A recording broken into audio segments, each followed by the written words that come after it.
கார்ல ஏறி கிளம்பிட்டாரு. ஒரு வழியா கார் போய்க்கிட்டே இருக்கு. ஏர்போர்ட்டுக்கு 5 கிலோமீட்டருக்கு முன்னாடி டயர் பஞ்சர். டென்ஷன் உச்சிக்கே போயிட்டாரு.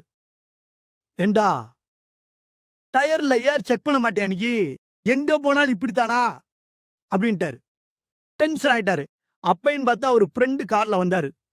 கைய காட்டி ஏர்போர்ட்ல விட்டுருங்க அப்படின்னாரு. சரிங்க வாங்கன்னு ஏத்திட்டு போயிட்டாரு. போய் ஏர்போர்ட்ல போய் ஃப்ளைட்டு பறக்க ஆரம்பிச்சு 10 நிமிஷத்துல ஒரு செய்தி வருது. எந்திர கோளாறு இருக்கான் ஃப்ளைட்ல. போறவங்க எல்லாரும் தெய்வத்தை வேண்டிக்கோங்கன்னு. அப்ப அந்த மனுஷன் நினைச்சிருக்காரு, அவன் முதவே 1/2 மணி நேரம் 3/4 மணி நேரம் லேட்டா வந்தான். நம்ம கேட்கல. டயர் பஞ்சர் ஆச்சு. அதையும் கேட்கல. இப்படி ஏறி இப்படி குலதெய்வத்தை கும்பிட விட்டாங்களே அப்படின்னு நினைச்சாராம். ஏன்னா இப்ப ஏதாவது நடந்துச்சுன்னா இம்மிடியேட்டா டென்ஷனே ஆகக்கூடாது.